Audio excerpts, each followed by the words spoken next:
And welcome to Volume 3 of Slamchester! So, first and foremost, thanks for so many people coming out on a Sunday night to support independent theatre. Give yourselves a round of applause. It is a Sunday night. We started a little bit late to let everybody in, so I'm just going to reassure anybody with any public transport needs or anything like that, we will finish no later than 10 o'clock. Okie dokie. Woo, yes, woo, 10 o'clock. Woo. Can I get a whoop from anyone who's been to Slamchester before? Decent amount. A whoop from anyone who's not? Nice. Okay, so Slamchester is a poetry slam competition. It's not like a rap battle, it's not like 8 Mile. We've not got people up here dissing each other. You've got poets going to come up one at a time, give you their best 3 minutes. They're going to get scored by some amazing judges over there. And at the end of 2 rounds, the one with the high score is going to walk away with a prize. Cash prize, money. And they get to guest here at in May's event. Woo! So there's a few rules for a slam. The poets have got 3 minutes when they get up onto this mic. That includes the time where they say to say hello. So if they've got an intro, keep it short. If they go over 3 minutes, they start losing points. Yes. Poets must be your own original work, no cover versions.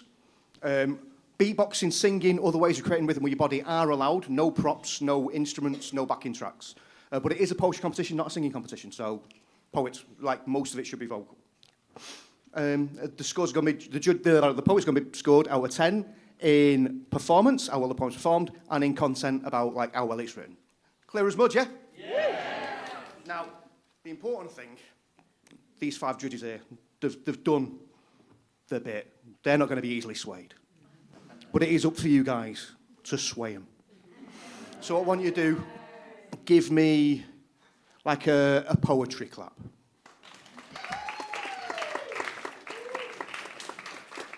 Shite.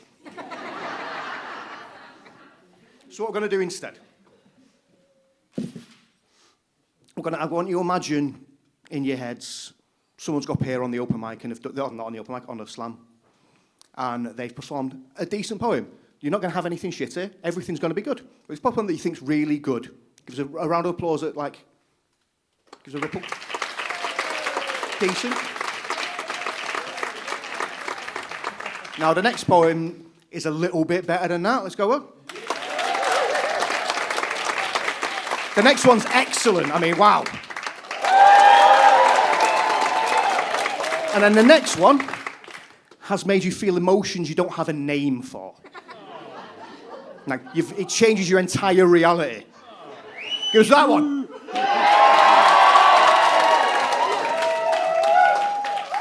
That, or I want that, when every poet gets to this mic, I want to feel like a rock star. We up for that, yeah? Now, with the judges, it's not fair on the poets and it's not fair on the judges for them to get to a cold mic. So I want the judges to have a practice at judging and all of the poets here to get a fair whack from the judges. So I'm going to open up, the judges are going to judge me. Woo indeed. So it was Valentine's Day yesterday. Give us a whoop for Valentine's Day. Mixed, yeah, cool. But this is about my wife. Nice. Love isn't fireworks. It's forgetting you left the milk on the side because you were too busy laughing at their awful impression of a mank. It's not violins swelling in the background. It's realising you'd rather hear their off-key rendition of Champagne Supernova than any symphony. Love is an open tab on your laptop titled How to Cook an Aubergine. Because they mentioned liking it once. And now you're halfway down a Mediterranean cooking blog. It's somehow burning the aubergine and ordering in pizza. It's the way they make you coffee and instinctively know when today is an oat milk day or a 3 sugars because life is hard day. It's the way they remember the little things. Your favourite crisps. Your tendency to cry at Pixar films. Inside Out, bing bong, every time. The song that'll always get you dancing, even when you say you won't. It's the way you look at them, not just when they're dolled up, but when they're wearing that old shirt with a hole in it, hair resembling a bird's nest, mumbling about Gantt charts and mismatched Tupperware lids, and you say you're beautiful. And they pretend to believe you. It's post-it notes on mirrors. It's running to the shop 5 minutes before closing because someone forgot the whiskey. It's the way their laugh fills silences you didn't know were empty, the sound of their keys in the door, the way their hand fits yours. It's the little arguments about nothing, the spats about the washing up and whose turn it is to take out the bins, followed by the quiet apology and their arms wrapping around yours, saying without words, I'm here, I'm staying. Love isn't neat and tidy. It's cracked phone screens and unmade beds. It's saying the wrong thing and trying again. It's choosing each other over and over and over and over and over and over and over and over in a world full of distractions and reasons to stop.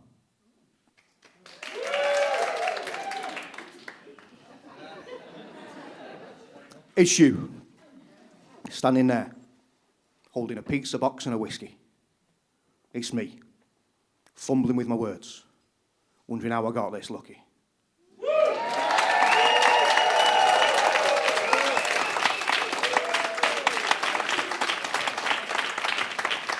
Okay, audience, are you ready for your first slammer of the evening? Yeah! Let's get that rumbling going, let's get that clapping going. The whooping and the cheering. Welcome to the stage, Georgie Mackay.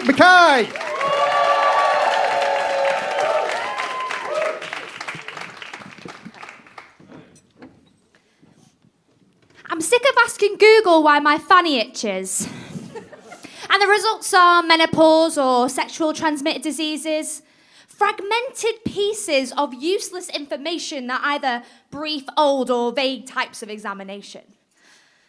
I've had many a breakdown when Google tells me my pill has a 96.7 success rate. But it's only successful if I take it at the exact same time every day. I have to obey the little pink date staring up at me. But what if I sleep in, lose it, or simply forget? You are pregnant, Google says. Have you seen your GP yet? But Google, I can't go to my GP because he'll just hang up the phone or give me a pill or a canister to take away the pain, but leaves me ill and with a sore fanny that itches still. I'm sick of asking Google what PMS is. The results are acne, headaches, mood swings. That I should take a long bath or a walk to sort it out. But that does not delete the thoughts of depression and doubt. Do you know 1 in 4 women will get depression if they take the pill? My PMS tells me I'm unworthy of love and I'm a stupid little girl as I clutch my womb, but my GP says it's something I should deal with. My period will come soon. I'm sick of asking Google what endometriosis and PCOS is. The results are dry and aimless, it's nameless. No one knows how to treat or cure it, yet 1 in 10 women suffer from it. We're being hysterical, emotional, we need to calm down. But how can we when all we can do is frown at the endless scrolling for answers? Why do we have to rely on our girlfriends for advice to avoid our GP giving us the eyes? That's not right. Is it? I'm sick of asking Google why schools don't teach us how to check our breasts, even though 1 in 8 of us will get breast cancer. My mum found a lump in her breast, thank God she checked, but what if? There's that question into the atmosphere, and thank God we're subjected to a smear, but what is it like lying there in pain, praying there's no cancer to claim? And don't get me started on the prejudice you get if you are anything different than a white woman or man. I'm not mad at Google. I'm mad at the patriarchy.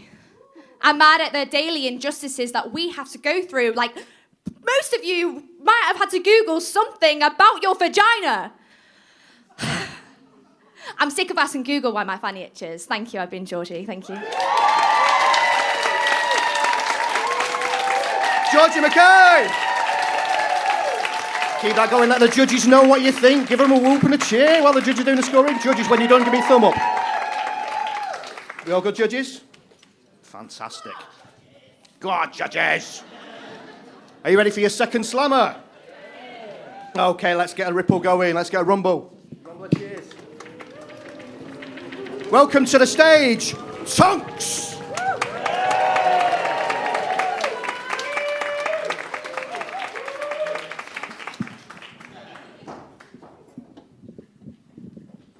Hope that don't go into my time. Right.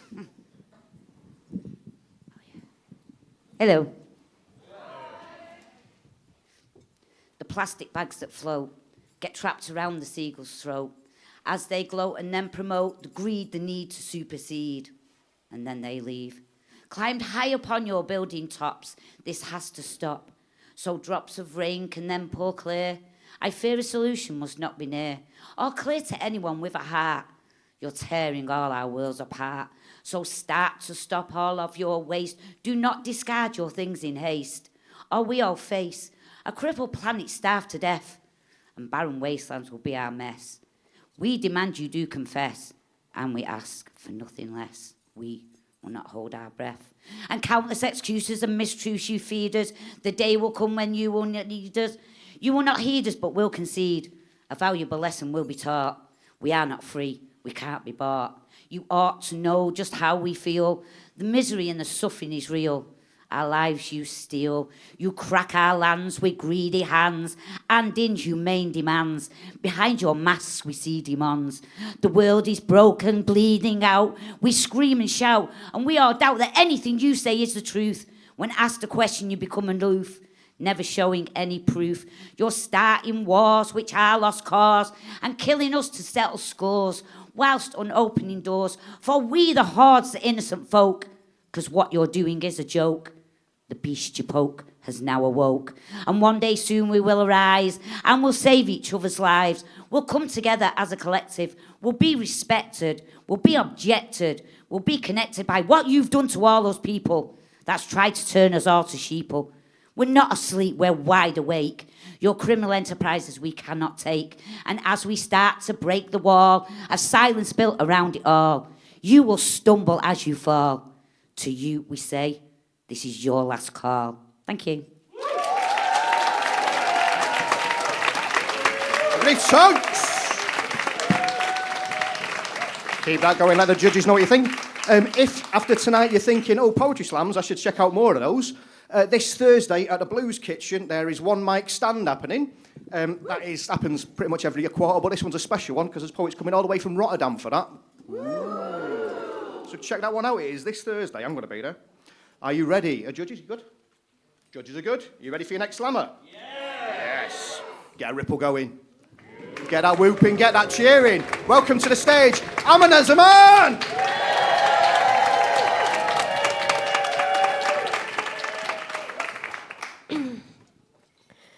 Toffee, coffee, dark, medium, exotic, golden, mocha, caramel. There are 26 shades of the color brown, but what's the name of mine? Will it include my hyperpigmentation, my dark smile lines, or are they an interruption like the bags under my eyes? My first foundation was Maxi 3. My mother said I should hide the different tones and hair that reside on my face, but I won't bleach them out with Fair and Lovely. If I was meant to be any lighter, I would have been born a Gordy. Being brown, brown, brown means I'm colored within ambiguities and assumptions. Granted, my complexion causes such a fuss when it matches a terrorist description. Ingrained into society that darker colors are the enemy, alienating me from my natural beauty. Reduced to repeat my condemnation for the so-called Islamic State as a Patriot Act infiltrates mosques and namaz apps. Their war on terror polluting each Middle Eastern sky. My nice new blue passport didn't matter when a Polish immigrant said I should go back to my own country. So it doesn't matter what I eat in a day. I'll still suffocate myself in body spray so no one can tell me that I smell of curry. I have a degree in the language that scorned my ancestors. I was raised starving for my mother tongue and now I'm accused for hating my culture. I remain tongue-tied with the accent of colonizers. I envy you and the disgusting rock that is your birthright to crawl under that allows me to give you the grace to never correctly remember my name. Mispronounced or mistaken for someone else after I correct you using your alphabet to spell it out. I know it's all for naught. You make me a stranger to myself. The constant reintroduction begs the question, am I still here? You forget that I now wear your big black boots and think you can fetishize me, practically begging for your presumptions to be true, for me to be oppressed by my own skin, assuming I'll be forced to marry back home if I fail my GCSEs, and apologizing for the British Empire after I translate my poetry. Fuck your generosity, your white savior complex. I am not your fucking charity. Your concern for me is bred purely from stroking your own ego, a new generation trying to be better than their racist grandparents who beat my father. But since university was the first time that I was hate crimed, I will never know who's calling me a Paki. Thank you. Amen as a man! Keep that going, let the judges know what you think. The good judges? Judges are good. Okay.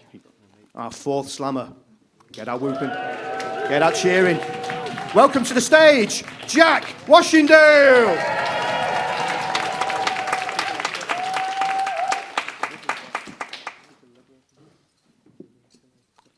Raise the flags for Albion. England. Picture perfect. Postcard place. Bells ringing. Raise the flags for caravans. A-roads. Car parks. Twice a year when the clocks change, buses home as it gets dark. Raise the flags for cups of tea. Around a table, crying for getting it wrong again and again, but again and again, trying. Sing the national anthem for sun-soaked summer days.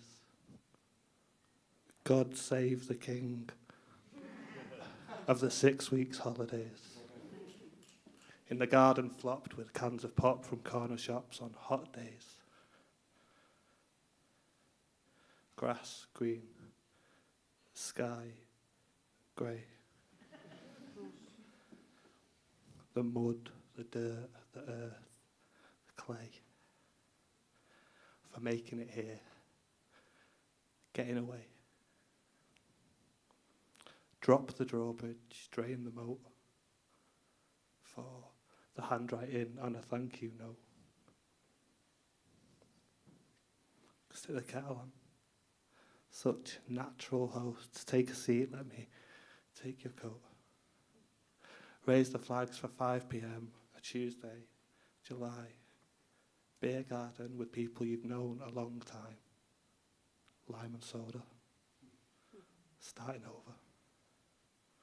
Lime and soda. Starting over. Raise the flags for the local park where you learn to walk and it never gets dark. Learning to slide, learning to fall. The first time you didn't need me at all. Ready, steady, go. For DFS, for B&Q, for A&E, ME and U. Bonfires, conquers, builders, brews, the chance to live, to start anew. We're not so different, me and you. White cliffs, pebble shores, Friday prayers, balloons on doors. No problem, mate. What's mine is yours. You worked all week, your hands are sore, but it's not the fault of the folks next door. Raise the flags, kick down the gates. For village halls, sink estates, second chances, second plates. Open your arms, it's not too late. Raise the flags for Albion, England, that picture perfect postcard place. Cheers. Jack Washington!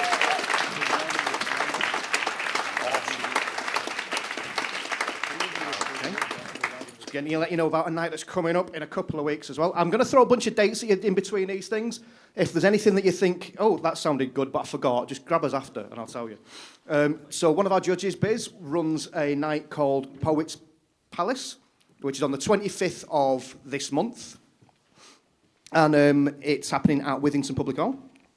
The great thing about that is you've got a musician improvising while people are doing the poetry, including the open micer, so it's a really unique event. So I'd definitely go down and do that. Check it out.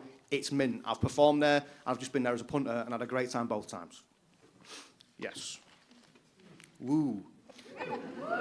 Are you ready for your next slammer? Yeah. Let's get that ripple going. Get those shares going. Welcome to the stage, Kaya KB.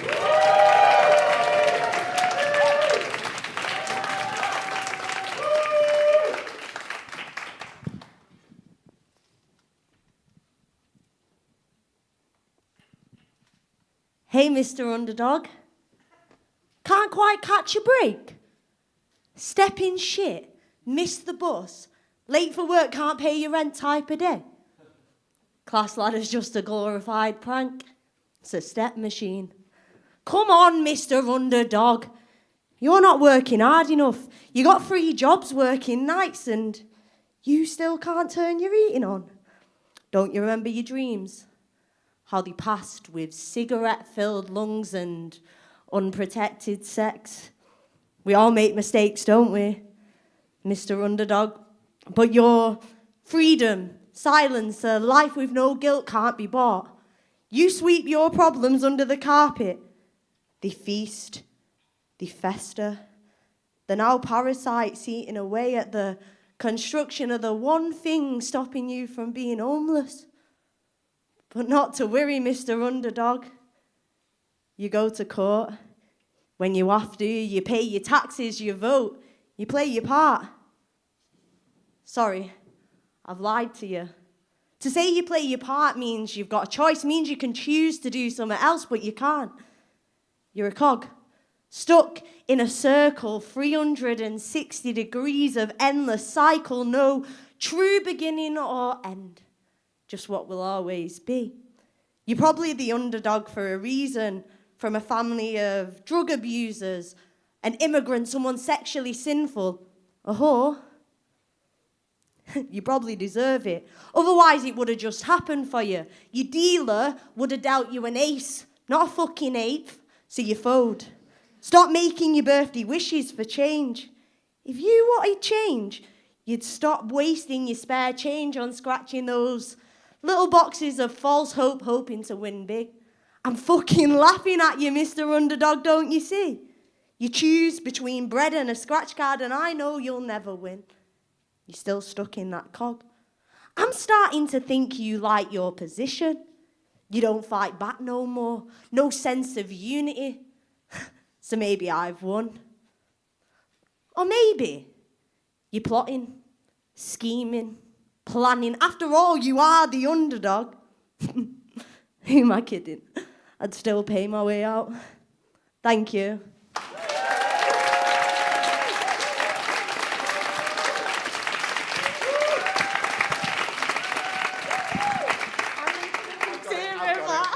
Kaya KB! Yes! Woo! Judges, we're good? Okay, we're just going to rattle on, rattle on, rattle on, rattle on. Keep that whooping going. Keep that cheering going. Welcome to the stage, half beard, half poets.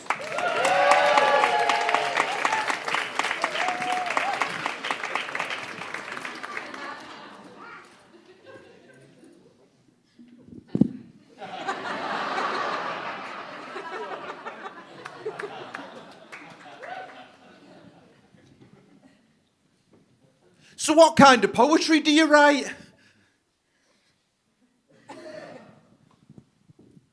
Well, if pressed, I profess my poetical form is akin to a kind of cloistered evil, roused from rest by ravings of a fool who seeks to shackle its strength for their own. Fetters first forged and formed by gods wither and wane on wrists and drop, runes carved into calcium challenging fate glow red on re-entry to reality's embrace. An evil once excised, now energized to hunt, slips into the skin of the soul who awoke the sentient, seething, unsatiable hunger whilst promising plaudits. Proficiency unmatched. The verse was a vector. With voracious scribbling, the fool was found at the forge day and night, writing their will, and yeah, it wrought them much gold, but soon ancient sentience sought to take hold. Every penstroke performed perforated the veil, to the fool's feeble form did fade, dissipate. In their trance, their quintessence transcribed on the page, just dust on the desk to describe post-corporeality. This book now belongs in my bulging library. Holds souls from Sassoon to Shelley to Keats. At night I hear knocking from the nook where it rests. Just one page cannot possibly place me in peril now. Can it? Yeah, but what kind of poetry do you write? I do not know the answer to that question. Ask me anything fucking else, please! Contemporary, I guess.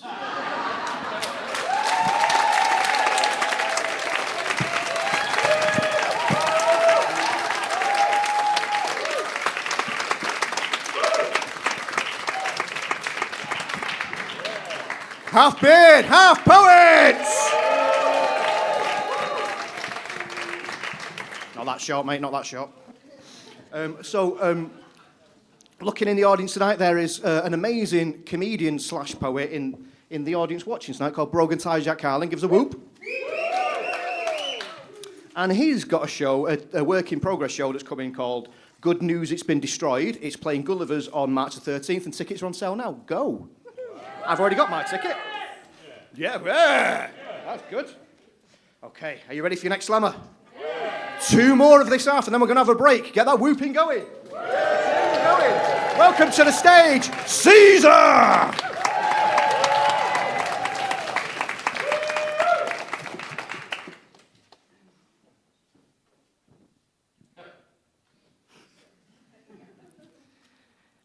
I grew up in a place where the cages were our coliseum. Concrete under Clark's, pride above pavement. On that asphalt, we were no longer children, we were gladiators. Fighting wars with a football, wheelies in our chariots. Boys became men inside those four walls, transforming into Spartacus. The sounds of shoulder-to-shoulder combat. Gritted teeth, the sounds of children's screams echoing around the arena. Grimaces were our armor and the girls from the year above our cheerleaders, so the show must go on. Back then, it was always the same teams. There was always an Henri, there was always a Rooney, there was always a Gerrard! And everybody wanted to play in attack. Nobody tracked back and nobody wanted to pass. And nobody wanted to pass. But underneath those floodlights, it was absolute scenes. Ronaldinho dreams, Jogger Benito fantasies, top level. Nobody grew up wanting to be a Gary Neville. I know he won the treble, but I'm not having it. That's that. Until the boy with the ball disappeared and everybody wanted him to be right back, but it was full time. Battle cries replaced by the sounds of mother shouting, "Boy, don't linger in the dark, come inside." Kiss my teeth, rub my eyes, swallow my pride. Your war another day. I walk in flaunting broken skin. Tears stinging behind my eyes, pain masked behind the masculine. Weakness I cannot show, my father is watching. Meanwhile, mum's going ballistic. There's muddy shoe prints in the kitchen, holes where my knees had slid. Yet to my surprise, my dad backed me up. "Yo, he's just a kid, leave him." But crowd, please tell me, how did I escape that beating? I see it. I saw that little smirk, that grin on his face, and he looked up at me and said, "Son, don't worry. I was watching from the window, and I saw you wrap it top bins." Thank you very much.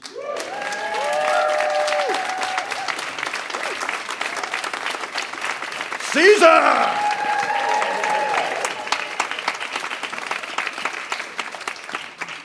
Okay, we good, judges, yet?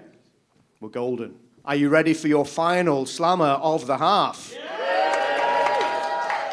get a ripple going, let's get a whooping and a cheering, and welcome to the stage, Fausia Agbony!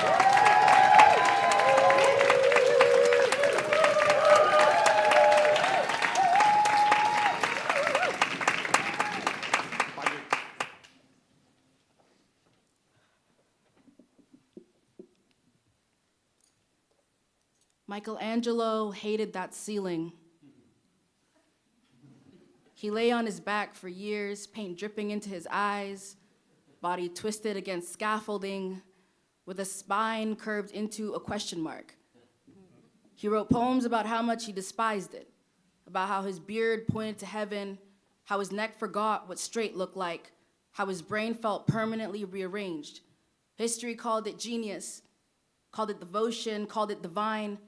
We do not call it suffering or resentment or psychosis. We do not call it the slow erosion of a man inside his own masterpiece. We hang his misery on chapel walls and teach children to admire it. We love the myth of the tormented artist, the story of a man who starved for beauty, who sacrificed sleep, who traded sanity for something eternal. We frame their unraveling as if it were part of the medium. And I used to believe this was the price of admission. I used to believe art required a certain kind of abolition of sanity, a storm system behind the ribs, the brain, a cacophony of noises, loud, like electricity before lightning splits the sky, loud, like standing too close to something holy, like static crawling up the span of a cathedral, like language trying to outrun the mouth that holds it, like this must be what it's like to be in proximity to God. I wrote like something was chasing me, like if I didn't empty myself onto the page, I would burst into flames, like it was just shy of killing me. But no one tells you that when you medicate the hurricane, you also quiet the lightning. No one tells you that peace can feel like an empty stage after years of standing ovations. My imagination doesn't claw at the walls anymore. It sits still, composed, behaving, and I don't know how to write from this place. I don't know how to create without ache. I don't know who I am when I am not unraveling. We romanticized the artist who almost loses his mind for a ceiling, but we never ask if he would have chosen differently had someone offered him peace. If someone said you can keep your spine straight, you can sleep through the night, you can love without turning it into a metaphor, but your creation will never outlive you, would he still have climbed the scaffolding? Is it selfish to want a steady heartbeat more than a legacy, to want my art to not be the death of me, because history adores the artist who sacrifices everything, and I am not sure I want to be devoured by my own mind. I am not sure I want to be a cautionary tale framed in gold. I refuse to die for the masterpiece, to carve madness into matter, to claim my suffering as the evidence, to see insanity as the cost, to bleed out on a stage pinned to a cross and have that be called the price. I don't know how to build cathedrals that suffice without burning myself down to the ground, but I do know this. When they asked me what I wanted to be when I was a little girl, I would always say, happy.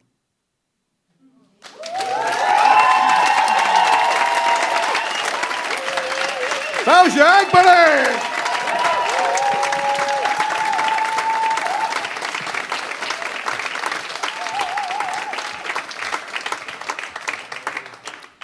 So, how good was that first half, eh? Yeah. Judges, I don't know how you're going to do it. Oh, genuinely, everyone, every single one of us, all 8 slammers, clap, please. All of you, absolutely brilliant. I love that, every second of it. We are going to have a 15-minute break. Go to the loo, get more drinks, buy lots of drinks. Put lots of money behind the bar here. They'll love us for that. Come back here by 9:30. Thank you very much.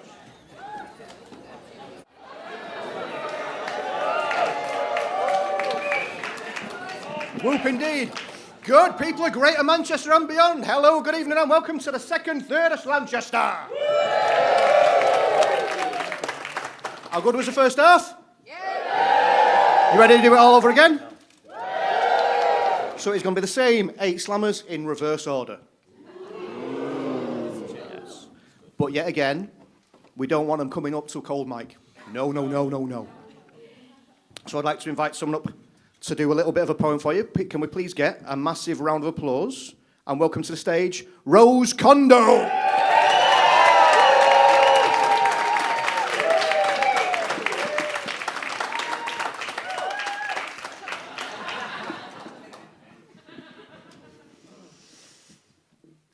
I am in love with love. This noun, this verb, this full-figured word renders rose-tinted visions for me, with edges gently blurred. When I think on love, it's like all of my senses awaken. It's like I've taken a spoonful of thick chocolate pudding to my lips, let the cool, sweet ooze and drip down my tongue. It's like every sound I hear is sung as a sweet and lazy tune. It's like traffic noises croon. The manic panic of commuters is muted to a gentle hum.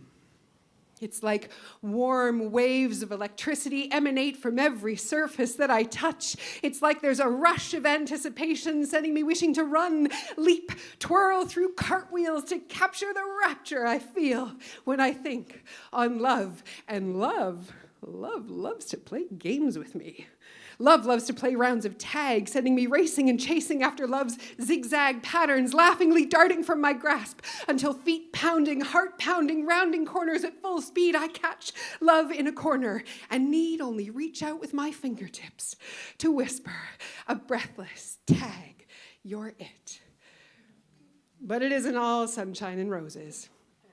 Me and love, we have our ups and downs. Love can be absent for long stretches. Love skips town, slips down out of sight.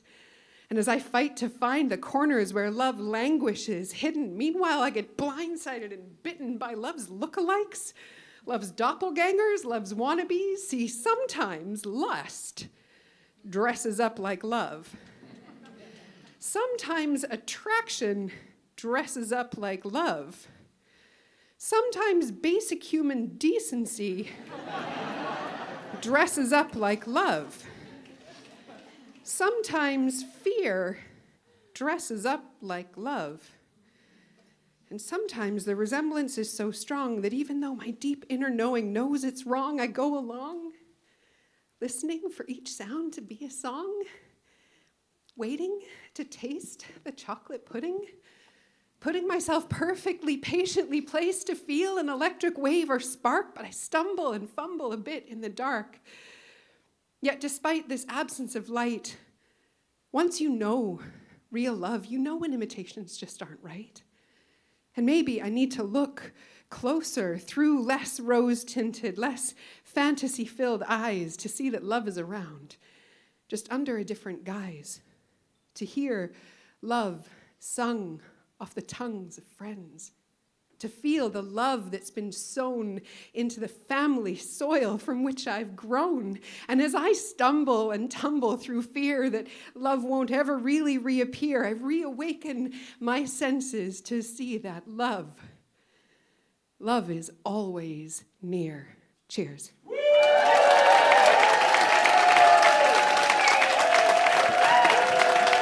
Rose Kondo.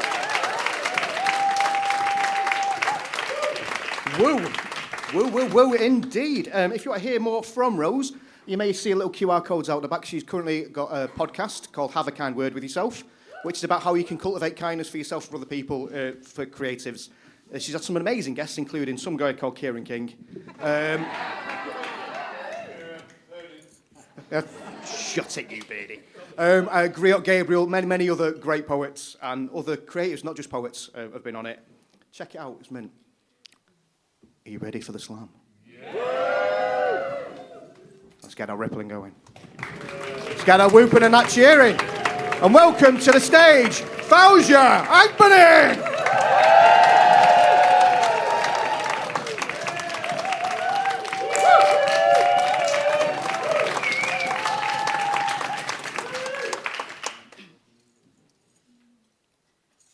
When I was just a little girl, I asked my mother, what will I be? Will I be pretty? Will I be pretty? Will I be pretty? Or is that only reserved for the people who are the complexion of my inner palm? I asked, will I be pretty? But what I really meant is, will I be worthy? Is my blackness a cloak shielding me from a divine type of blessing pretty? I mean, that's what I'm supposed to be. But these nappy curls tangle around themselves in ways white society doesn't approve of. Pretty, but My melanin skin doesn't pass the paper bag test.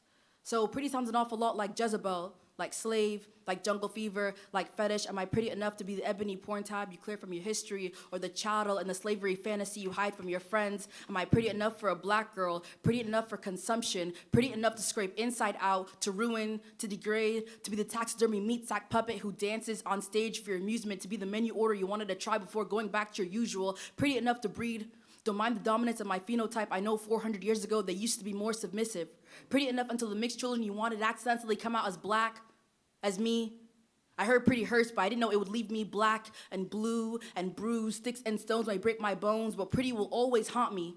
Fillet me until I'm all guts and no glory. Pretty spills my smoldered spleen of the lips I starve to slide into a size 0. It uses me as its whipping post, lashing me with its ideological lynching. It is the mental asylum, and I am patient 0 in the psych ward. Pretty, like maybe if they think I'm pretty, I'll be more than 3/5 human. Pretty enough to find if I ever join the ballad of black girls taped onto bulletin boards begging to find home. Harder to tear limb from limb. Pretty.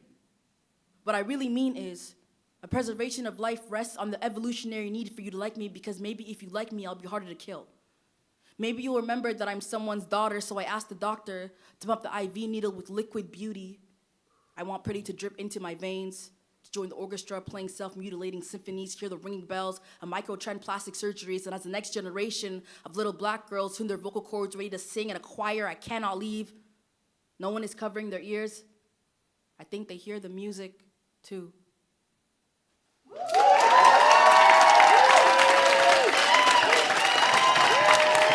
That was your Edward!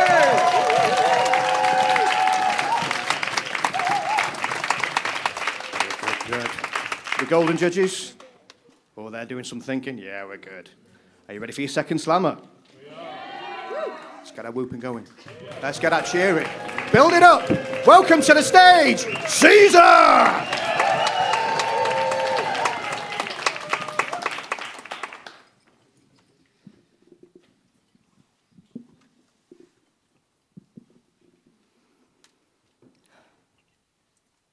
When the sun went down, did your parents ever ask you, fear is waiting outside?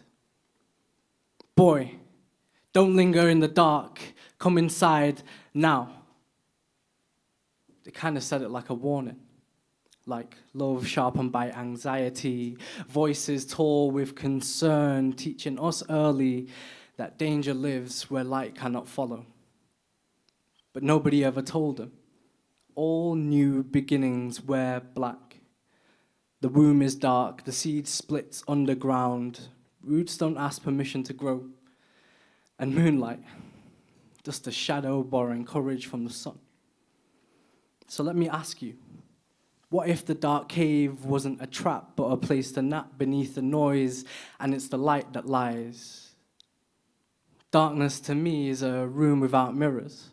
No frame upholding my posture, no reflections, rehearsing my failures back to me. I used to think healing meant rising, that growth was vertical, but healing is circular, a spiral. So I slid down its helter-skelter, shedding darkness not as a stain, but as a second skin. To let it fall from me like night slips off the shoulders of morning, never mourning my innocence again. And when the light returned, it didn't arrive demanding answers. It didn't insist I become someone new. It didn't preach, it didn't praise. It hummed, it hovered, it stayed. The Sufi spin and spoke of light not as flame, but as form. And I found it. Not in being seen, but in being held. Light was the next step, the next breath between my fear. And light isn't just a revelation. Sometimes it's permission. Permission to rest. Permission to be unfinished. Permission to exist. Light showed me not what I should be, but what I already was. Still here. Still breathing, still, despite everything, capable of beauty. So now I carry both, the hush of dark, the hark of dawn, and I no longer look forward. I don't look back, I look inward. And there, where no one claps, where no one keeps score, I shed light on my darkness and finally hear the quiet once more. Thank you very much. Time for Caesar! Now, if you guys are free this Tuesday, there's a lot going on. You can go to the Word Central at Central Library at 6 o'clock and watch Zena Barry, the headliner there. It's hosted by the fantastic Tony Curry's in the audience. And then from there, you can leg it to the northern quarter to Hinterland, where Caitlin O'Ryan is headlining, supported by the amazing Biz Bond. Woo! 2 in 1 night, do it. Are you ready for the next one? Yeah. Yes.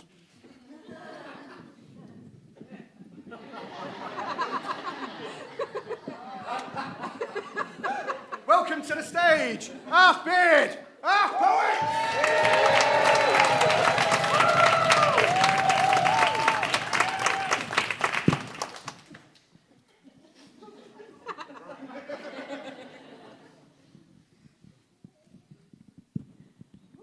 Beautiful people of 53-2. I'd like to ask you a question. How do you stay angry? I don't mean the juvenile smashing up of bus stops and unprocessed trauma, but the fire for change, you know.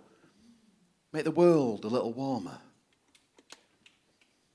Now, I say this as a man who believes David Cameron is guilty of manslaughter. Him and his kin.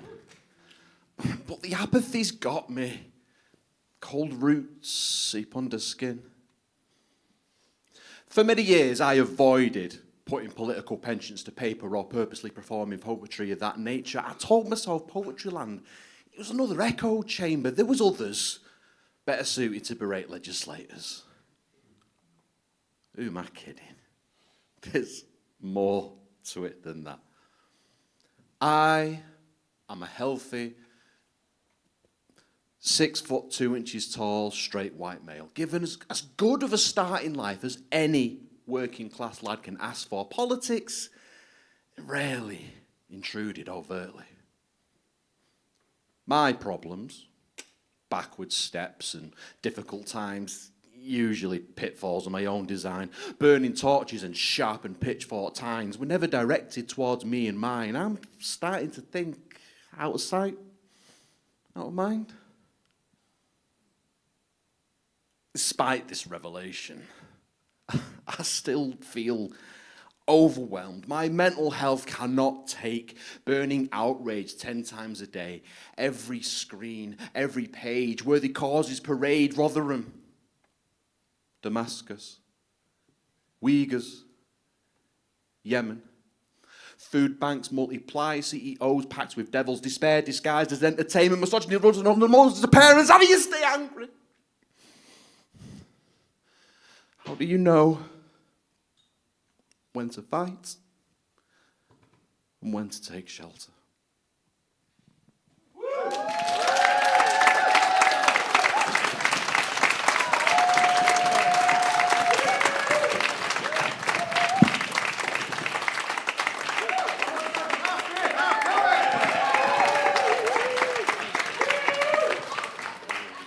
We're good, judges?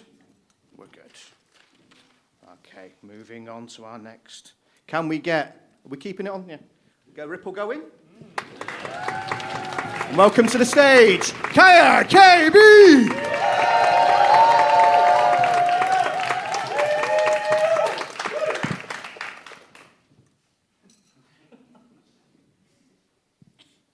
A single ADHD thought. I want to taste your nectar, but nectarines aren't on 2-for-1 club card, only easy peelers. Will that do? I don't. What? Joking, of course I do. So many different things to do. Fear's eyes are hollow, but you can still feel its stare, its cloak covers, but skin. Bare amount of weed left in that grinder. What you on about? I only nicked a 0.5, 4, 3, 2, 1. silence. What you're so unsettling for. Body tries to recalibrate, find balance, center, left foot, right to the side, 2 to the front, 3 to the back, same side split, high score.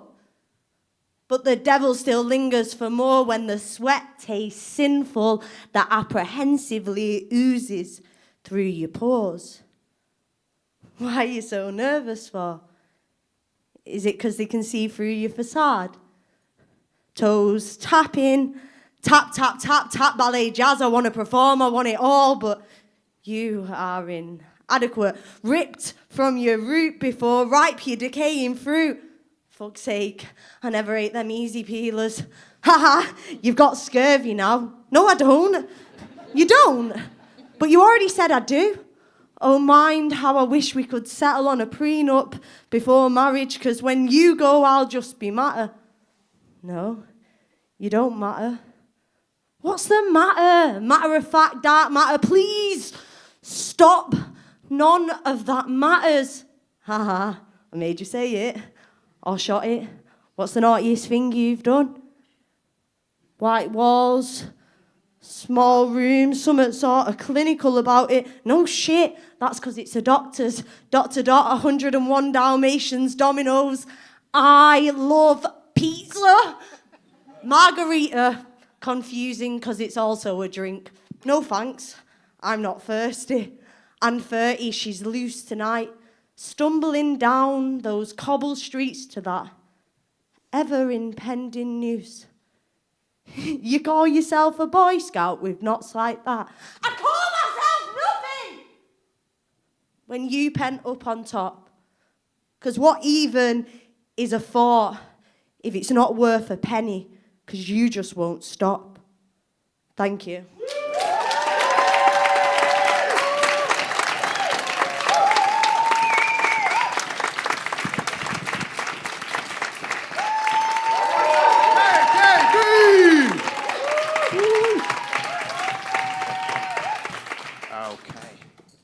Awesome. If you've got the time, like I said, I'm firing dates at you all the way through it. If there's anything you thought, oh, I fancy the idea of that and you can't remember, grab us after, it's all good. At home, on the 26th and the 28th of the month, Kate Island, the fantastic Kate Island, have got their one-person smoke and word show, Golden Time happening there. Tickets available now, go for it. Okay, we're halfway through this half. Are you ready for your next slammer? Get that ripple going. Welcome to the stage, Jack Washington!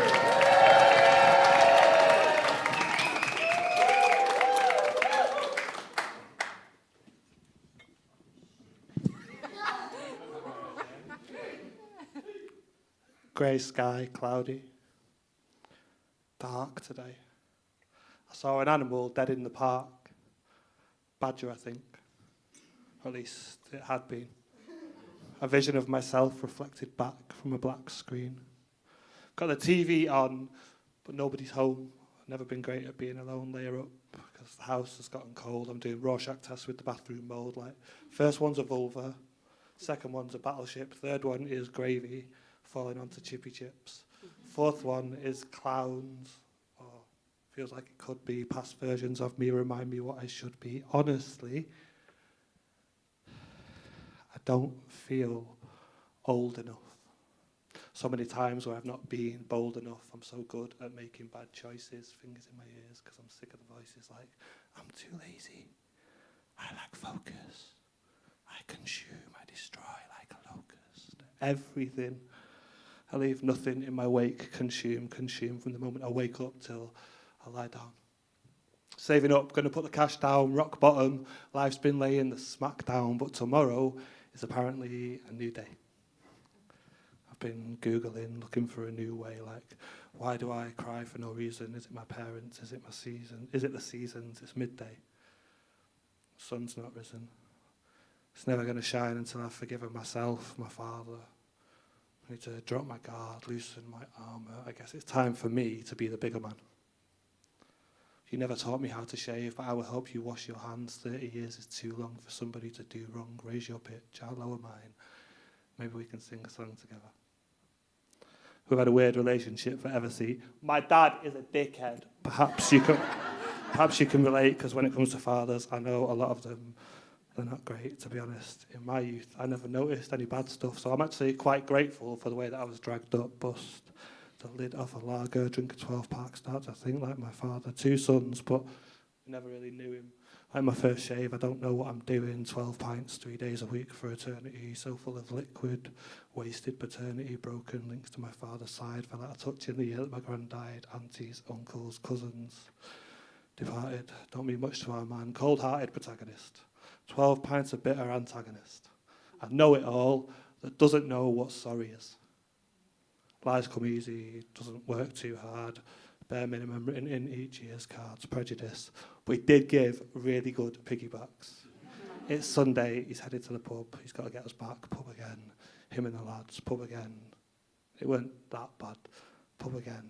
See you next week, pub again. My eyes start to leak again. For no reason, is it my parents or is it the seasons? Cheers.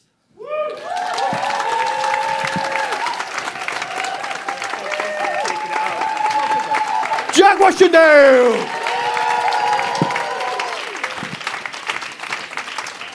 Judges. Judges are doing their thing. Let's keep that ripple going. Keep it going. Welcome to the stage, Amina Zaman!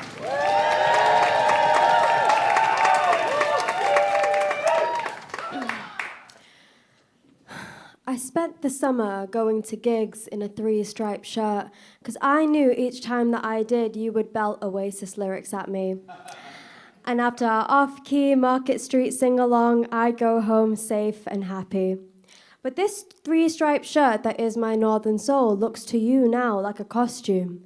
Naive of me to think that the Gallagher's making up would be enough to unite this kingdom and leave the riots of last year as a bad memory. It doesn't matter if I've never touched the soil of my home country, or if my favorite album is definitely Maybe. My Britishness will not save me. To you, I remain a brown henna stain on your red and white flag where you removed the blue because you don't need it anymore. Did you know the Union Jack was Did you know the Union flag became the Union Jack when it was flown at sea? Jack was a sailor, a common man turned common colonial who needed to feel like a big man, waving his flag from his post that wasn't all that tall, below average coming from a big ship that sported a much bigger mast. Ironic how small boats scare you when you had the big ships, because you think raising a flag on your boat was your own self-invitation to change foreign soil red, white, and blue once you dropped anchor and screamed land ho. The blue in the British flag scares you today. Why raise flags in water when the channel swallows these strangers from reaching the island it's named after? I know you think it's on your side, turning refugee lives into red remains, swallowed by blue. Still, the sea has no visa policy, and yet their watery graves are now English. Well, clearly you can't swim because you fight on land, where the UK PM plays England's favourite in the AM, where you can climb lampposts and buildings with zip ties and staple guns with your flags at half-mast because you can't spray paint the clouds blanketed by Earth's skies, given to you as a punishment for stealing gold, jewels, gems, and lives because you couldn't steal our sunshine. You don't deserve our sunshine. The blue in the Union flag scares you so much that it's goodbye Scotland, goodbye Wales, goodbye Northern Ireland, despite being siblings before you open your mouths. England no longer wants to be cut from the same cloth and in a mixed wash. Back to your roots, England's prejudice will always show no end. So when you're debating if you should keep Vindaloo as a football chant and hunting Rashford and Saka when they miss penalties, I hope you remember that the 3 lions on your shirt are all immigrants too. Thank you.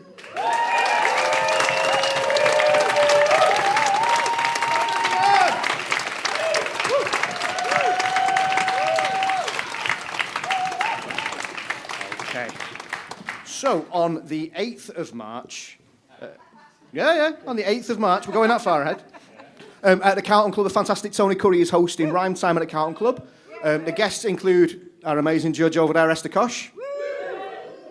Coming down from Hull, Jim Hygo. And if you're into your music, you'll probably have heard of one of the music acts, Gideon Conn. Ooh, yeah. And who's the other one, Sony? Alex Gregory. There you are. A bit of music, a bit of poetry. March the 8th, Carlton Club, Wally Range. Get on. Right, now. Two more left. Let's get a ripple going. Welcome to the stage, Tugs!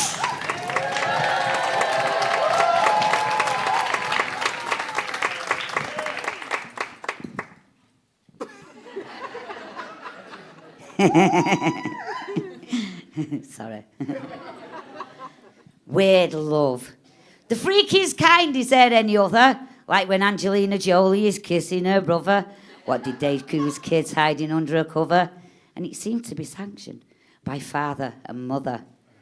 Weird love. Not like the kind of thing he from above would approve, or do any of us know if it's ever been proved? I mean, do you even know if God is just odd? Or if Jesus gets off on whiplashing cheeses? And maybe the angels are all into whips, and maybe the pharaohs put clamps on their nips and bent over grannies to hear clicking of hips. Maybe got tickled by cottonwool sticks. Weird love. In your 90s, your creepy old neighbour hugging you tightly, doing you a big favour. He once sent a dash hound into early labour, and he's now on the register for deviant behaviour after molesting a cat, saying he is our saviour. Weird love. Shoving 10 curly whirlies into your gob and then finding a hobo and sucking his knob and then inviting him home to live in your bed. So you got licensed scurvy in your pubes and your head. Weird love. It's a drunk lady scout who wants to get slippy off me, and I said, let's put it on you and make us a 3. Let's take a dip in the cold black pussy. Sit under the boardwalk for a fish and chip tea. And it's all sounding lovely, I think you'll agree. So you get naked images of them and of me. Weird love. It's the second year student you met in the spa and you handcuffed and fucked in the back of his car. Then you held on to his really big ears and you whispered so sweetly, weird love. It's a creepy young boy sat too close on the bus, rubbing his pockets and declaring his love, saying he has spiders in his underpants. Can you just guess where he's concealed ants? Weird love. It's a creepy old lady hitting on young boys with sexual innuendo, saying she wants them as toys, and as long as they're wearing a bra and a skirt, she will give them the safe word so they don't get hurt. And they will have phone sex and watch porn TV. Oh shit. I just realised that all of them's me. So don't believe everything that you've heard. Just date me and freak you. Now my love's weird. Thank you.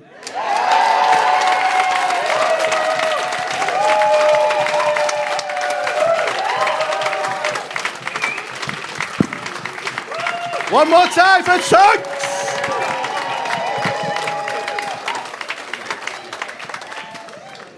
Are you ready for your final slammer? Let's make this a big ripple. Make it a big one. Welcome to the stage, Georgie McKay!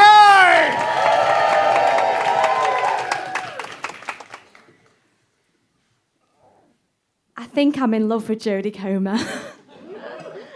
I mean, it's always been on the brink of my tongue, and I've just been feeling these things, and I've just been dealing with it because, look, you know where I'm going with this, don't you? I just love her acting. I love that she can make a psychopathic killer fit. And, you know, I just love her fashion. And I think she's the greatest actress of our generation. And it doesn't matter that I've been thinking about her so much because I just love her as an actress, as a person. Someone I think I could go grab a wine with. A friendly wine. They said I'm straight, so I'm straight. I mean, I've always had female celebrity crushes. Everyone picked Zac Efron and Ryan Reynolds at the sleepover, but it was always Britney Spears and the I'm a Slave for You music video for me. With like that green bra and the snake. Yeah, so when I saw Jodie play Villanelle, I started to feel butterflies in my stomach. A magnetic string pulling me towards the screen. I felt alive. I kept feeling my pulse climb, and I was like, do I fancy Jodie Comer? No. I don't like girls like that. I mean, I've kissed girls in a drunkenly way, and as Katy Perry says, I did like it, but That's when the voice kicks in. A voice I can't quite place, a voice that goes at such a pace, a voice that is basically telling me I can't feel this way. Because surely I'm not. My friends will make fun of me, my family will tell me I'm wrong, that I need to belong, so I'll stay in one lane. A straight lane, a lane that is comfortable, a lane I can't fuck up. But then I started to realise that all my life I've been told that I will get married to a man. I wonder what he'd be like and what job he'd do, and it started setting in that it was never she.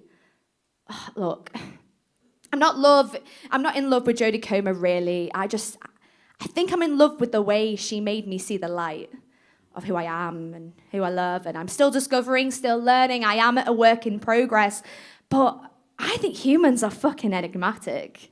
And I'm so lucky that love is alive and growing, and we shouldn't be afraid or ashamed of who we love or who we are drawn to. So I don't think I am in love with Jodie Comer. I'm so in love with being fully, unapologetically me. Thank you.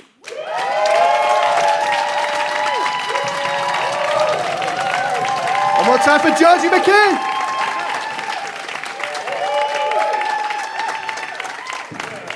And that's your slam. How was that? Yeah! Whew. But we're not quite done yet. Oh no. We've got a very, very special treat for you now. Ooh. Are you ready for your special guest of the evening? So this poet has been absolutely smashing it all over the place. They are the reigning Huddersfield Literature Festival Slam champion. Represented Manchester at Slamivision, the European poetry competition. And I believe they'll be going down that there London to compete in the UK National Slam. We think? Probably, yes. Let's get a ripple going. Let's get a cheer going. Let's make it a loud one. Welcome to the stage, the reigning Slamchester champion, Lol the Poet! You all right? You okay? You all good? You enjoyed the slam? Oh, off onto the mic. There we go, right, sound. This one's about Manchester. And if you can count how many references I've put in it, because I don't even know, and tell me afterwards, that'd be dead good. This place watched me break myself in two. Watching myself become the worst version of me, dragging my shoes through Antwerp mansions, tap houses, back rooms, back kitchen petrol fumes. They became misused, doused in the fragrance of my place's bad mood. I was ignorant then. I didn't know myself. I hadn't found my pen.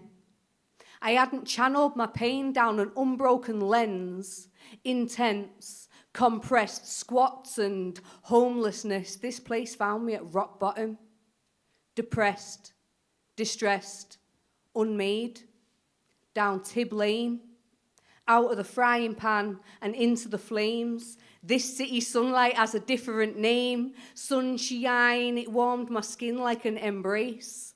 My pen was found and took pace. I picked up pieces of myself I thought I needed to replace. Here has morals stronger than anybody's backbone. Backbones break. Round here people say, "You all right, mate?" Instead of hello. We say mint when it slaps and we're mardy when it don't. Round here, I found friendships that healed the parts of me that broke. They became bold. Hidden freight islands, international factory code, 0161 in binary spells home, chip balms and curry goat, smile lines and fitness goals. Look at this city giving me the tools to grow. Twisting melons into lemons made of stone.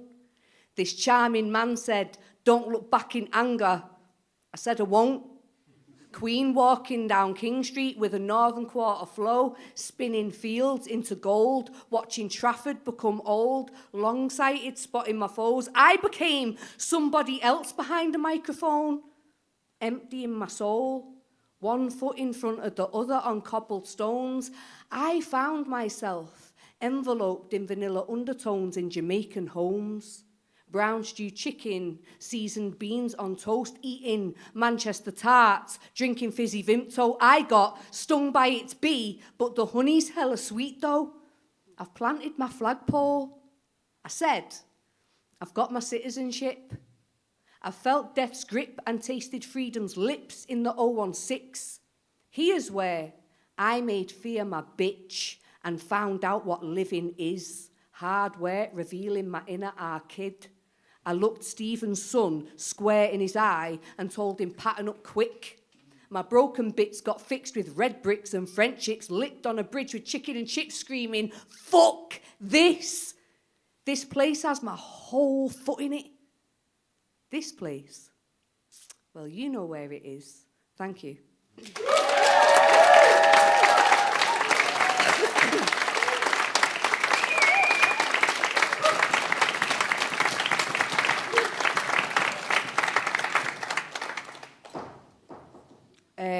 This one, it's about how rude I am. And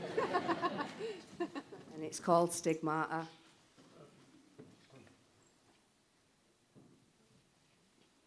I'll scratch stripes down your back. Call that shit Adidas. I'm addicted to the feeling, I mean it, I'm fiending. Catch a little sunburn, why does it sound appealing? White skin, I'm like a glowworm, passenger princess speeding, pocket full of lighters. I call that shit stealing. Act like I'm not the brightest, I call that shit misleading. Believe it, my seat's thick, I call that shit completed. Uncle's trying to give me chat, I call that shit conceited. I'm a freak bitch, I'm bad as shit, and I practice what I'm preaching.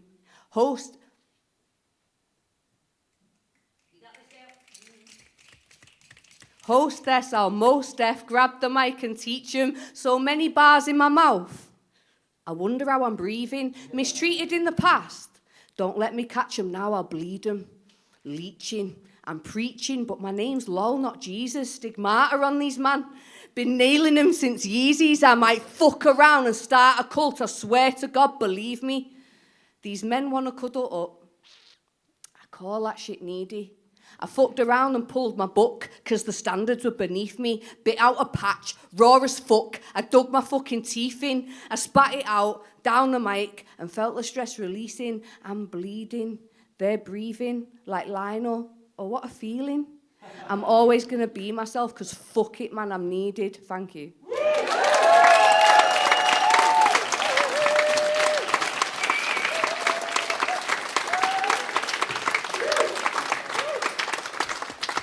That was a golden oldie, that. Right, okay, this next one now is about women's rights. And I wrote it for Blever, Kate Island's event, when, not this Burns night, but the Burns night before, and I love it. And it's about women's rights and how we've not really fucking gotten on. Do you know what I mean? Yeah.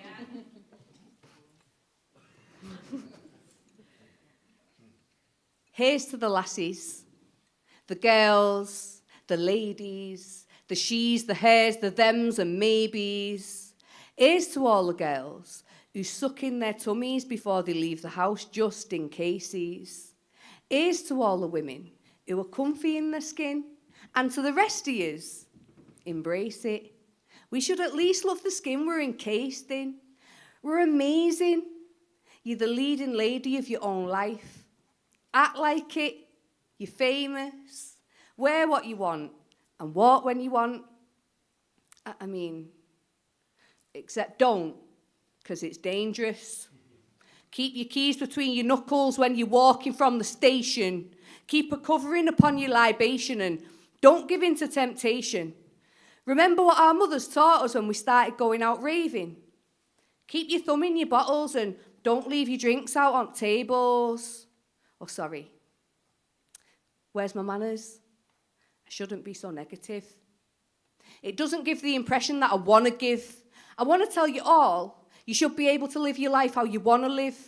Wear your skin with confidence. Let your imagination go wandering. What kind of woman do you think you are? I want to be like Amelia Earhart. I want to be like Frida Kahlo. I want to be like Rosa Parks. I want to leave a fucking mark. I want to lead a fucking march of women who know that we're perfectly fine just as we fucking are. It's 1968. I want to burn me fucking bra. There's mothers burning with their babies in their fucking arms. There's policemen killing Sarahs and burning her body parts. I'm ready to bend the world to kiss me burning fucking arse. Hold the hand of the woman next to you. Tell her that you'll keep her safe. Tell her that she's beautiful. Tell her to her fucking face. Because the only way we're going to make a change is if we show the rest of the world how to love us in our own bloody way. Stick a flower in the tip of the gun and remind them all how they were made. We're the givers of life. And our lives are all the same. We feel each other's pain. Our wombs Bluetooth each other, so let's sync up and cause a change.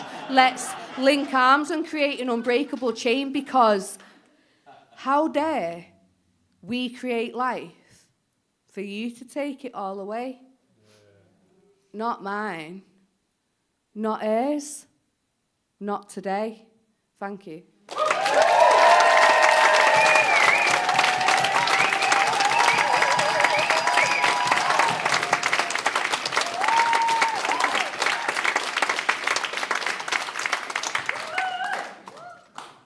This next one now, it's called Bitter, and it's about sweets, but it's not really about sweets. I haven't written for a minute. Sometimes life gives you lemons, but I like the taste of bitter. Bittersweet, memory fissures, butterscotch, sherbet dinners coat my tongue in words with meaning. My sherbet lemons are full of feeling. Replace the sharp sugar with memories and healing. If you tasted healing on your tongue, could you believe it? Describe the taste to me. Is it sweetness? My healing tastes sour, but I like the taste of bitter. It resets my nervous system and turns off my anxiety. Neurons that send signals from my brain down to my feet to be able to walk away with ease. I remember feeling cold in your arms. I got brain freeze. Slush puppies make me feel things. Now I get those sunshine sneezes. Easy breezing, lemon squeezing. I like the taste of bitter. I like the taste of adrenaline. Rushing through my body from my toes up to my cranium. I promise I'm an alien. I feel of whispered wishes paper thin into existing failures. Maybe it's 'cause I've been working on my maintenance. I've been working on being patient, that I'm less bothered by jelly snakes. I'm screwing up my face like I'm eating fizzy laces. I like the taste of bitter. I like the taste of holding a grudge.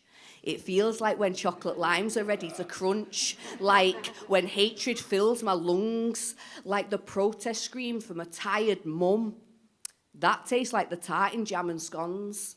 It tasted like clotted cream in your throat. I like the taste of bitter. It reminds me that I'm whole. Kiss my cherry lips, they taste like blackcurrant licorice. I like the taste of bitter. It reminds me that not everything's such a quick fix. People break as easily as candy sticks, but I'm as strong as Blackpool rock pick and mix. I like the taste of bitter, but my cavities beg to differ. Thank you.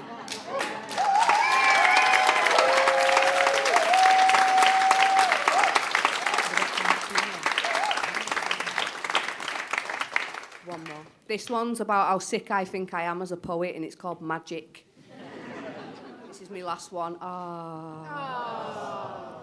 Nice one. Feeds me ego a bit. Give it a little bean flick later. Anyway, this one's called Magic.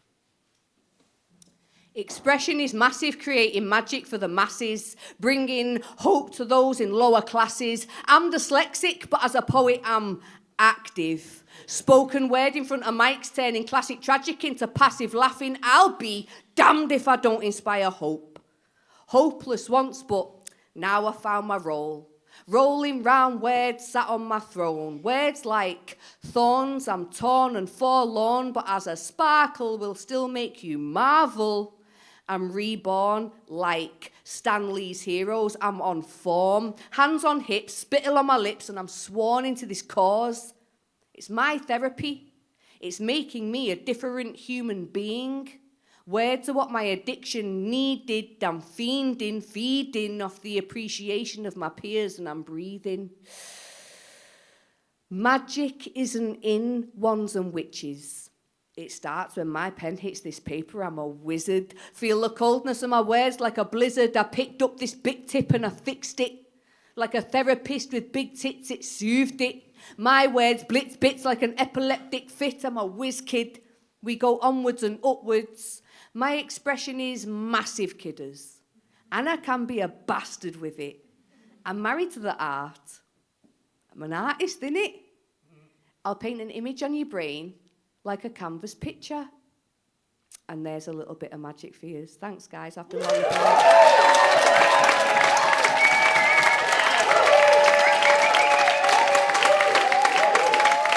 Roll the poets! Okay. We're going to take a quick 15-minute break for you to refresh your drinks, stretch your legs, go to the loo. Then we're going to come back for the Lucky Dip open mic and the results. See you in 15. Good people of Greater Manchester and beyond, welcome to the final third of Slamchester. Okay, so just while the scores are being calibrated, we're going to do a little bit of a Lucky Dip open mic for you. Got some names in the flat cap of destiny. They're going to get drawn out. Poets are going to come up here, do 1 poem for you, and then we're going to get the scores. You ready? Yeah. The same thing applies. Massive round of applause for people.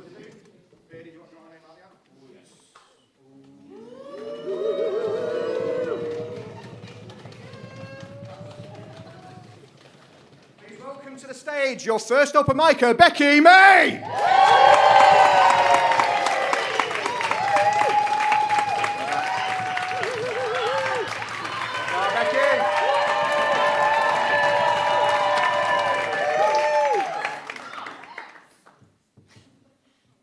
They're asking again.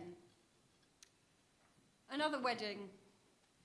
And I know I'll be cornered by the bar, flowers, toilets, by some well-meaning relative, friend of a friend, complete stranger. We start with small talk. Gorgeous outfit, lovely service. Don't the couple look happy? Before your question drops. I line up answers, alert as greyhounds.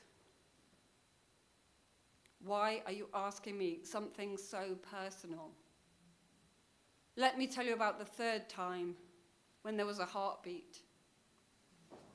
Lately, I've been questioning if motherhood even fits. Yet, one day is all I unleash. Your satisfied nod leads you towards champagne, the table plan, another person to quiz. And I think of Auntie Penny, never a mother, eyes joy creased whenever we met. And I wonder if you'd call her selfish, incomplete, shallow. Penny, who let me spit gristled meat into her tissued hand, who knew how tight to hug, the when and the why, the voice I still conjure for comfort, though she's been dead 20 years. I think of the way she saved me, and I want to call you back. Ask why you define me, by what you feel I lack. Thank you. Ladies and gentlemen, Becky May!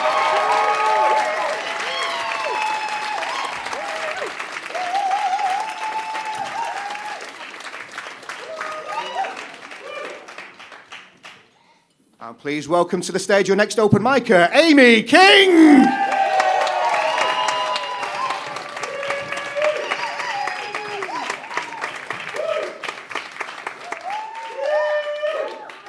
Oh my God, it's wild to not know when you're going. Okay. I have no clue why her potluck mind assigned me this profession. On reflection, I probably relied too heavily on Mum to relay life updates during months I was other places, which has not gone to plan, as I now live by the cloth, if you ask Gran, who doesn't actually say much anymore. Doesn't always know it's me as I'm walking through the door and says, shouldn't you be going? When barely 5 minutes has passed. Dad always says it's a cruel disease, And sitting across from her now, I understand what he means, pretending not to see how small she looks in that chair. The way she grips the arm so tightly, you'd think the room was spinning. Her skin, like damp tissue, clinging to the bone. I don't even realise I'm crying till the tears are sliding down my neck. And she tells me, it's okay. And I think maybe it is in your world. Because in it, I'm a priest. Which is to say, I have some sort of life plan you can understand. So when she mentions the church again, I bless her for asking. Chat briefly about a service I probably could give if I'd read the Bible, and she nods gently, intently listening to a life I do not lead, and I just keep wondering, why a priest? Why me? I wasn't even christened. How did this biblical conclusion come to fruition? I'd be a laughing stock once my hypothetical congregation cottoned on to my hypocrisy. I imagine that fateful Sunday, the disgruntled churchgoer having uncovered my lie and feeling compelled by God or pettiness to reveal it. I see him rising from his pew during the choir chorus to call out she's a sham, she knows nothing about hymns and was never dipped in a font, and God will pop down in that moment to say, I told you this would happen. And I'll say, I know you did, I'm sorry. I only came for the Dolly mixture oranges and to see how hope works when you stop poking holes in it. But now I know for certain I cannot turn this water into wine. I cannot share this version of me with her in the way I'd like to. I could still become a priest, but I think there are people better qualified. So best leave that possibility in this conversation, for this patch of patio where I am something holy, and sometimes sitting here, she knows me. And at any moment, her mind could wander back. We'll stop scratching at the conversation like our best days are in the past, and when I finally stand up to leave, her words will land without hesitation. Amy, where on earth do you think you're going? Thank you. Amy King, everyone!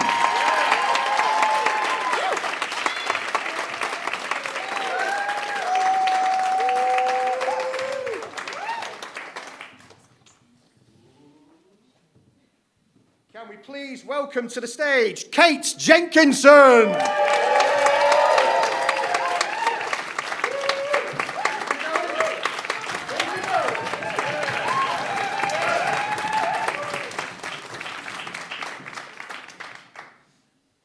Forgive me, I've crossed the Pennines to be with you today. And I think this is appropriate after the last one. This is called reincarnation. Have you considered your own mortality? If you came back to life, what would you be? I'm coming back as a cat. A black cat, born into a litter of white cats, but at least not a sheep this time, and hopefully luckier for that. I'm coming back as one of the in crowd. Every time I speak, they laugh out loud. Every time I wear a new outfit, they copy it. Every time I wear a hat, they want it. Every time I feign imperfection, they don't agree with it. I'm coming back as an echo. I'm coming back as pi, the speed of light. All the prime numbers, especially 9, lives. Thermodynamics' first law, I'll be the constant scientists search for. I'm coming back as grief, glitter, a hair splitter and a carpet fitter, with never-ending witter and the smell of stale bitter on their breath. I'm coming back as a cockroach, wearing an Edwardian brooch of Whitby jet, an ammonite, and a mouldy toasted baguette. I'm coming back as the smell of cut grass and rain on hot pavements, my mum's perfume and dried flower arrangements. I'm coming back as a single sock mourning its mate, the squeaky hinges of the cemetery gate, that time you wondered why I was late and despaired, would I ever come back? I'm coming back to say, I told you so. I'm coming back as an echo. I'm coming back as that charging cable with the unusual port for an electric item you once bought and have no idea which one it fits, but decided you better keep it just in case. I'm coming back as chewing gum, a baboon's bum, an aluminium can, and a dose of Botox, a box of frogs, and Schrodinger's cat, still black. And after that, a bag for life and a poltergeist. I'm coming back as an echo. I'm coming back as Chitty Chitty Bang Bang and Orangutan and a boomerang. I'm coming back as deja vu, a two-headed canoe, a stick of bamboo, a push me, pull you. I'm coming back as an elephant, to live with others in a matriarchy where there is no patriarchy or predator hierarchy, where I'm feared by no one, I'll have no tusks and pose no prize for poachers. I'll rumble my love underground in ultrasound, reverberating round the world, and I'll care for my family for all eternity. I'm coming back as an echo of what we all could be. I'm coming back as I never finish anything properly. I'm coming back as... Kate Jenkinson!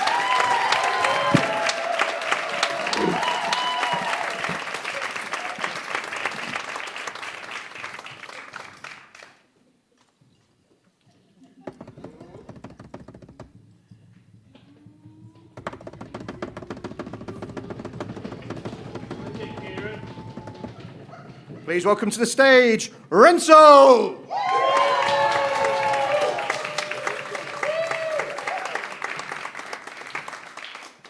Hiya, I'm also not from around here. This is my first time in Manchester to perform, actually. So, from the Lakes. This is in the name of privacy. Breathe out a sigh of relief. It's been a long work day, but you're finally home, at last, alone. The action of slamming the door impacts dust motes. Their glints kiss and revel with you. The first sign of privacy. She weaves such backstage wizardry. You should follow her through to your softest cocoon. Get your records on. Go on, give in. Tune in and cascade. Curl your toes in those molten blades of shag rug. Step ball and change. Spread cotton wings and span arm's width around the place. Walk that box of space between wardrobe and bed as slow as you want. Throw nutmeg silks over lampshades, slink back through sepia dusk to the window. Next step is closing the curtains, one at a time. Body roll back to center. Center yourself with a stretch. Gaze up to scrape the moody heavens. Hover there as long as you like. Afterwards, privacy. She urges you loosen your collar. It's just us here, she says. No one's phased, so unzip your jacket. Consider yourself at home, honey, and for goodness sake, get comfy. Tracky bottoms and bra comfy. Muffin top comfy. Discard the washing. Push aside the rug. Privacy is finally unleashed. Turn it up. Allow golden oldies to get so sunk and comfy in your spleen that your gut feels that we have to move through it. The bass cello will launch you off the desk and pin you to the floor. The high notes flip your hair back. They prickle on your neck, roll your head, careen, staccato clap hands and stand back up. Only one rule here. Listen to your one and sensitive body. She's tapping your back, tag on the playground, speaking in the manner of 7-year-olds. Splash, splash your shadows into alien shapes. Wiggle your worries away, away. Got your mood spinning, got you tracing avenues, alleyways, an unpredictable groove. And when the atmosphere finally loosens, let your attention drift. Flirting with off-screen actors. Let yourself extend as a moon-drenched cat, about as altered as can be to your daytime mask. One more time for Renzo!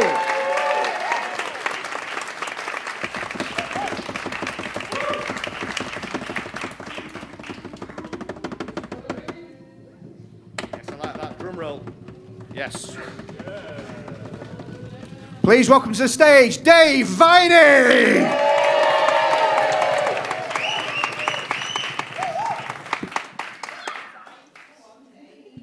Keisha's fault. This is new, and I'm a bit beer buzzed, so I might need this. We'll see. It's about my cat.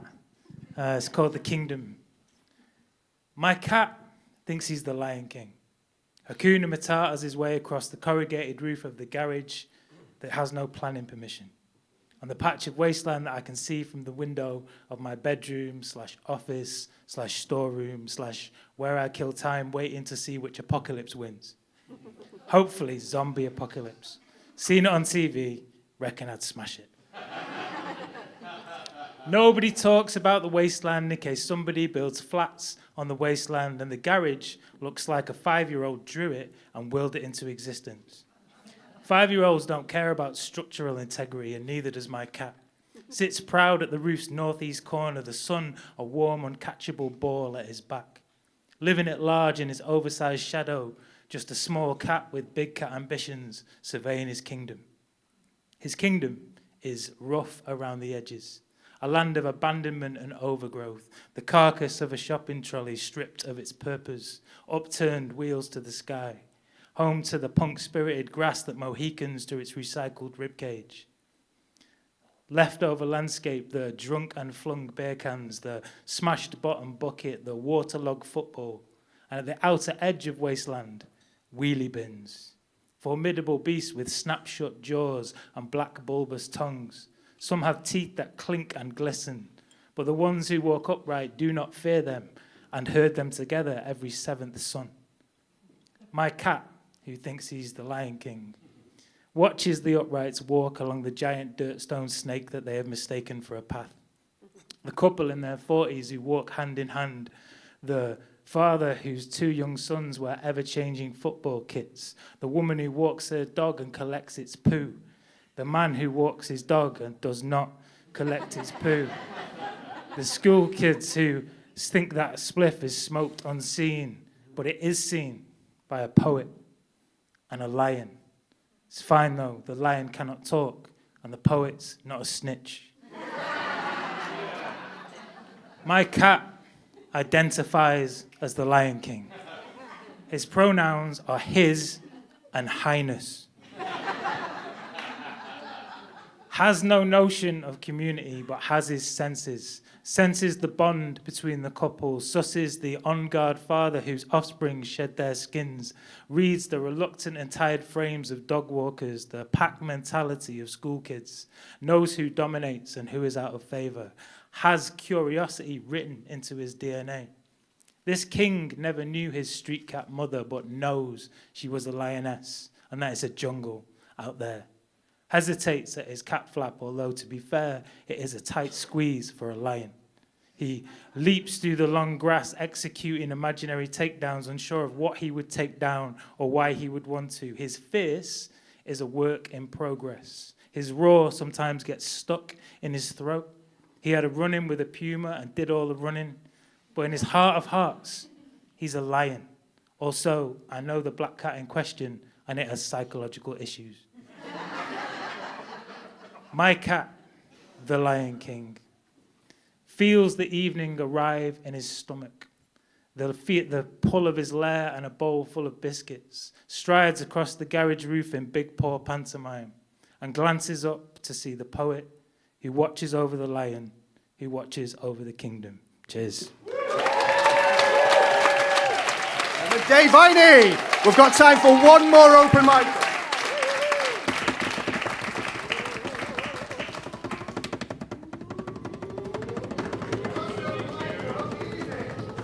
Please welcome to the stage, Tony Curry!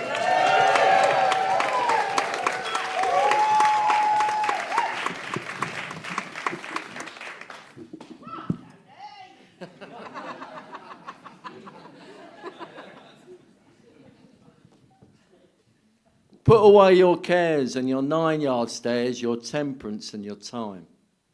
Let's sail into the night on the rhapsodies of blue. Let's encapsulate the time and begin again anew. So come, girls, let's party. We are Mancunian, God's own defiant race who dance on tables. We are no disgrace. We assemble with all of the clans that's ever descended this magnificent place. So come, girls, let's party. Let's lift our bodies to the moon. Let's stay for that last tune. Let's feel the breadth and warmth of Manchester men or Manchester women. Because tonight, girls, it's time for Manchester heaven. So come, girls, let's party. Thank you. Ladies and gentlemen, Tony Curry.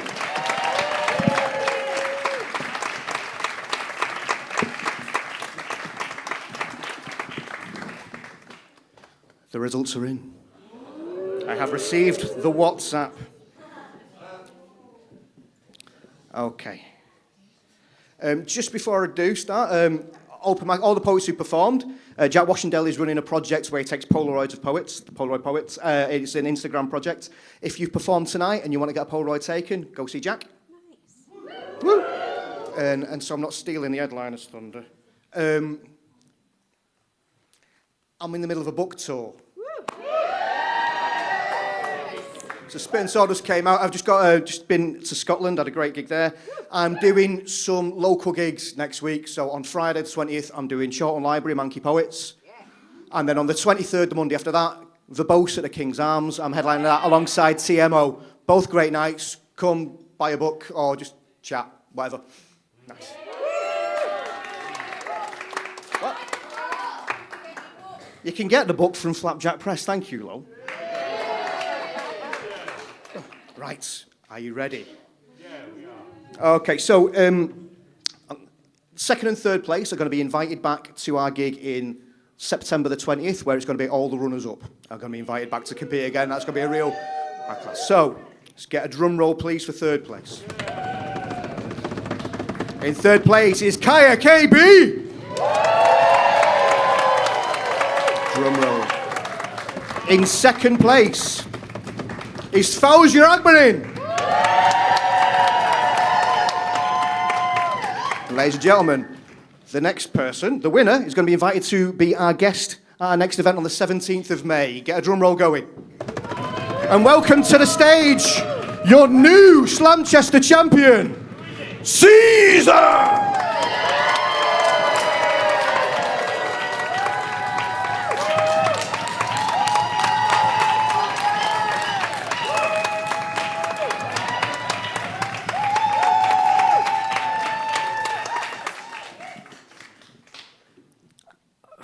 Fucking hell.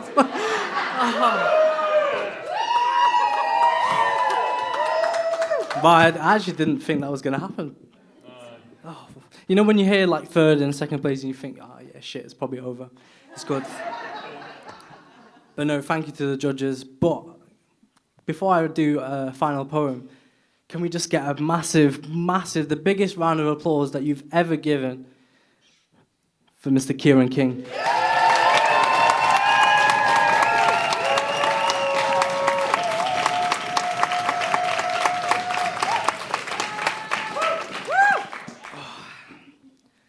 So the name of the poem that I'm going to do now, I'm not going to tell you because it'll become obvious towards the end. And it was I wrote it because my good friend and co-host of the Poetry Place, Gabriel, said, I bet you can't write a poem about a random word in the dictionary.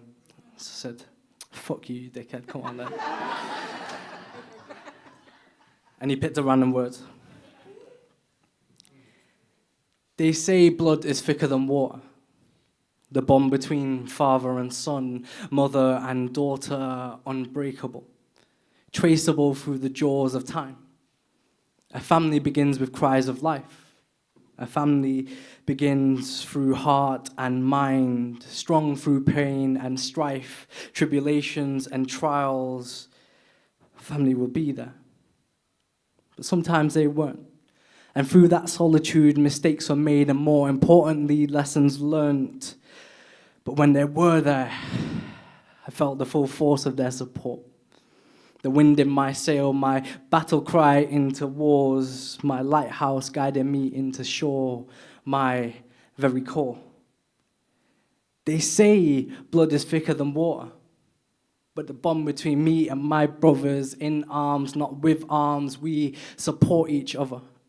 Through thick and thin physical pain or within, in good deed or sin, we will assemble to avenge wrongdoing. We are five-a-side fights on a Monday night, but after, there's no hard feelings. Working hard, playing hard, breaking bread on the weekends, pointless jokes having us creasing, running off, crying with laughter. Late night theme tunes, Narcos theme tunes and late night ciphers. Trips to the shop with a $5, and that was between 5 of us. 4 Ribenas, 3 bags of crisps, 2 bars of chocolates, and a lighter boss. No matter the situation, we're happy. Ride or die, storms or blue skies, we'll sail through any weather. Brothers from another mother. They say that blood is thicker than water, but both liquids conform to the vessel it is in. Blood can thin and water can become heavy. Does that give blood and water equality? Possibly. Well, I guess it depends on its viscosity. Thank you very much.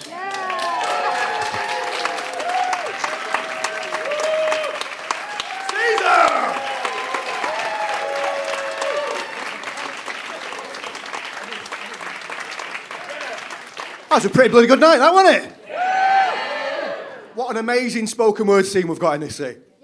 Like, slammers, open micers, everyone. You all smashed it, thank you. So, that is the end of the evening. It's the end of the event. It's not the end of the evening, because the bar's still open till 11. And venues like this are really important. So, if you can, stick around, get another drink, chat to a poet, be part of this community. If you need to dash your phone because of public transport, do what you want. But yeah, get beers in. And there's also a donation pad outside if you have the means to. Please donate something to this venue. They let us have it for fuck all. So let them just give them loads of money if you can. Independent venues like this are really, really important that champion independent artists and new writing. Keep venues like this open and support them. With that being said, I'll let you go. Can I get a massive round of applause for all the open micers?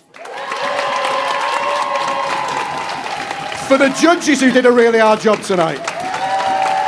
For Rose at the back who doing the tech. For Stephen Bundy Twisted Illustrations who makes our gorgeous posters. To Lol the Poet. To all of the slammers. To yourselves for coming out here on a Sunday night and filling this venue. And last but not least, your Slamchester champion, Caesar! Thank you very much. Enjoy the rest of your evening. Get on safe.